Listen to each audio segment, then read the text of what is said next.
Hello friends, मैं हूं साजिद खान और आपका एक बार फिर से स्वागत है मेरे YouTube channel study care education point पर। जैसा कि आप जानते हैं, आज मैं आपके लिए लेके आया हूं एडमिशन ऑफ न्यू पार्टनर्स की कुछ सम इम्पोर्टेंट्स जो खाते क्रिएट किए जाते हैं वो कैसे क्रिएट किया है, कितने खाते क्रिएट किए जाते हैं। Create account after admission of new partner, जब हम नए साझेदार को साझेदारी में प्रवेश दे देते हैं उसके बाद हमें कितने खाते क्रिएट करने पड़ते हैं, आज हम डिस्कस करेंगे उसके बारे में। So we will discuss about some accounts जो हमें क्रिएट करने पड़ेंगे। आज हम उन अकाउंट्स के ही बारे में पढ़ेंगे जो हमें आज क्रिएट करने हैं after giving admission of new partner. Admission देने के बाद जो हमें खाते बनाने पड़ेंगे, आज हम उनके बारे में थोड़ा डिस्क्रिप्शन से समझाऊंगा मैं आपको। चलिए समझते हैं। जब हम नए पार्टनर को एडमिशन हम पार्टनरशिप में दे देते हैं, उसके बाद हमें कौन कौन सा खाता बनाना पड़ेगा, किस किस खाते में क्या क्या चीज़ें एडजस्ट करनी पड़ेगी, वो सारा का सारा डिस्क्रिप्शन आज मैं आपको से करूँगा ईजीएस्ट एंड सिंपल वे में। चलिए पढ़ते हैं और कोशिश करूँगा आपको बहुत आसान करके समझाने की, जैसे कि मैं अपनी हर वीडियो में कोशिश करता हूँ कि मैं अपने द्वारा दिए गए निर्देशों को बहुत ही सरल तरीके से बताने की कोशिश करता हूँ, जैसे कि आपको वीडियो में बहुत मजा आए और आप बहुत अच्छे से सीख लें। चलिए तो मैं कोशिश करूंगा एग्जांपल देकर के समझाने की। तो चलिए लेट्स हैव अंडरस्टैंड। चलिए सबसे पहला अकाउंट है उसमें रीवैल्यूएशन अकाउंट, जो पार्टनर्स को एडमिशन देने के बाद जो हम सबसे पहला खाता बनाते हैं। वैसे तो हम पार्टनरशिप फर्स्ट में 4 खाते क्रिएट करते हैं। सबसे पहला रिवैल्यूएशन अकाउंट, फिर पार्टनर्स कैपिटल अकाउंट, फिर कैश अकाउंट, फिर न्यू बैलेंस शीट। अब ये चारों खाते जब हम क्रिएट करते हैं तो कैसे क्रिएट करते हैं और क्यों क्रिएट करते हैं और किस खाते को क्रिएट करने का क्या पर्पस हो सकता है, इसके बारे में मैं आपसे डिस्कस करूंगा। चलिए सबसे पहला अकाउंट उठा लेते हैं। सबसे पहले है रीवैल्यूएशन अकाउंट। चलिए आज मैं इसके बारे में थोड़ा सा आपको ब्रीफ डिस्कशन में समझाता हूँ। रीवैल्यूएशन, री मतलब रिवैल्यूएशन, रिवैल्यूएशन का मतलब पुनर्मूल्यांकन। पुनर्मूल्यांकन से क्या आशय है, जब कोई चीज समझ ना आए तो मैंने इजीएस्ट और सिंपल वे में ट्रिक्स में आपको बता रखा है, उसका संधि विच्छेद कर दिया करते हैं। संधि आपने हिंदी में पढ़ी होगी, संधि प्लस लगा के तोड़ देते हैं। अब इस तरह इसे तोड़े। री, री मतलब री एक इंग्लिश का वर्ड है जिसका मतलब दोबारा होता है, अगेन। री मतलब दोबारा, वैल्यूएशन मतलब मूल्यांकन। जब हम चीजों का दोबारा मूल्यांकन करेंगे तो हम ये खाते की जब हमें जरूरत पड़ेगी, जैसे कि अब हमें पुनर्मूल्यांकन की जरूरत क्या पड़ गई, इस खाते की क्यों जरूरत पड़ेगी, इसकी जरूरत पड़ेगी और पड़नी है क्योंकि हमारी जो बिजनेस में संपत्तियां लगी हुई हैं, कुछ दायित्व खड़े हैं, कुछ संपत्तियां लगी, वो हमेशा घटते बढ़ते रहते हैं। बिजनेस का रूल्स है, संपत्तियों का भी एक रूल्स है। संपत्तियां वही होती है, फिक्स एसेट्स जो हमारी होती है वो हमेशा स्थायी संपत्तियां, वो घटेंगी या बढ़ेंगी ऑब्वियसली। लाइक दिस, मैंने बिजनेस में अपने एक कार लगा रखी है, लाइक दिस। फॉर एग्जाम्पल, मैं एग्जाम्पल देकर समझाऊंगा। मेरी एक कार है जो मैं बिजनेस में यूज करता हूँ। मैंने उसे पिछले साल 8.5 लाख रुपए की ली थी। इस साल आते आते उसकी वैल्यू सिर्फ 6.5 लाख रुपए रह गई। अभी उसकी वैल्यू घट गई, तो यानी कि कितनी घट गई, 2 लाख रुपीज। अब उसकी 2 लाख रुपीज डिक्रीज हो गई वैल्यू, तो मुझे उसकी वैल्यू दोबारा लगानी पड़ेगी। अब वैल्यू जब दोबारा लगानी पड़ेगी तो मुझे इस खाते की जरूरत पड़ेगी। Done it. अब समझ आया ये खाता क्यों बनाया जाता है।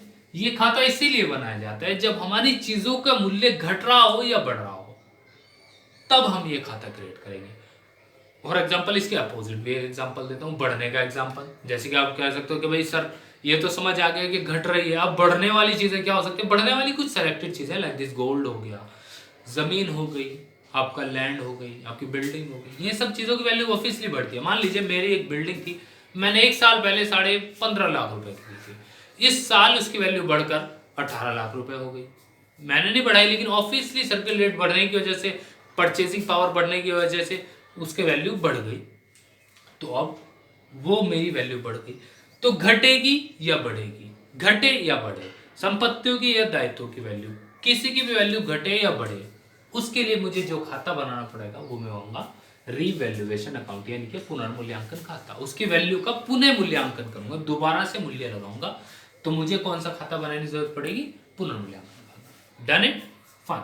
चलिए अगला खाता पढ़ते हैं। अगला खाता है हमारा पार्टनर्स कैपिटल अकाउंट। अब ये पार्टनर्स कैपिटल अकाउंट क्या है भाई। पार्टनर्स कैपिटल अकाउंट है साझेदारों के पूंजी खाते, जिसमें सभी साझेदारों की पूंजियां या वो पैसा जो उन्होंने बिजनेस में लगाया हुआ है, वो सारी की सारी पूंजी जिस खाते में सेव करके रखी जाती है, वो सारे के वो कहलाता है पार्टनर्स कैपिटल, यानी कि साझेदारों का पूंजी खाता। इसमें साझेदारों की पूंजी, संचय, पिछले साल का जो लाभ हुआ या फिर कुछ पैसा उन्होंने जो संचित करके रख रखा, वो सब का सब इस खाते में मैं सेव करके रखता हूँ। ऑब्वियसली मोस्टली ये जो रखा जाता है वो साझेदारों की पूंजियों को सेलेक्ट करके संभाल के रखने के लिए खाता होगा। जो भी साझेदारों की पूंजी व्यापार में लगी है, उस व्यापार में जो पूंजी लगी है, उस पूंजी को मैं इस खाते में संभाल कर रखता हूँ। सारी की सारी पूंजियां इस खाते में कंसीडर करता हूँ, यहाँ पे उसकी वैल्यूएशन करता हूँ। जो भी करूंगा पूंजियों के साथ घटाना बढ़ाना, उसकी वैल्यूएशन जो भी होगी वो इस खाते के अंतर्गत होगी। Done it, fine. चलिए नेक्स्ट और खाता पढ़ते हैं हम, कैश या बैंक अकाउंट। ऑब्वियसली ये खाता कोई इतनी जल्दी से नहीं बनवाता, किताबों में अक्सर कम ही मिलता है क्योंकि इसकी आवश्यकता उतनी खास नहीं पड़ती, लेकिन अगर देखा जाए ये बहुत शॉर्ट ट्रिक है। मैं इसलिए डाल रहा हूं अपनी वीडियो में क्योंकि इसको करने से आपको, ये खाता क्रिएट करने की वजह से आपको आगे आने वाली परेशानियों का सामना नहीं करना पड़ेगा। क्योंकि अगर हम कैश या बैंक अकाउंट यहां बना लेते हैं, ये खाता इसलिए बना जाता है क्योंकि फर्म पे कितना कैश का या कितना बैंक का बैलेंस है, कैश के या बैंक के टोटल बैलेंस को फाइंड आउट करने के लिए मैं ये खाता बनाता हूँ। फॉर एग्जाम्पल मैं एग्जाम्पल देकर समझाता हूँ, इसका बेनिफिट भी बताऊंगा। लाइक दिस, फर्म पे पिछले साल का बैलेंस फर्म के आर्थिक चिट्ठे में दिखाया जा रहा था, कैश का बैलेंस उस पर 5000 रुपीज था। दोनों पे कितना था कैश का बैलेंस? 5000। मान लीजिए ए और बी पार्टनर थे, ए और बी पार्टनर थे, उन्होंने पैसा उन पे कैश कितना रखा हुआ था? 5000 रुपीज। उन्होंने सी को नया पार्टनर बना लिया, उन्होंने सी को और ऐड कर लिया फर्म में। अब उन्होंने इससे कहा कि भाई हम तुम्हारे से 15,000 रुपए तो गुडविल के नकद लेंगे और 15,000 ही रुपए आपको पूंजी लगानी पड़ेगी। अब नए पार्टनर जो आया वो गुडविल कितने की लेके आया? 15,000 की गुडविल लेकर आया और 15,000 का ही वो कैपिटल लेकर आया।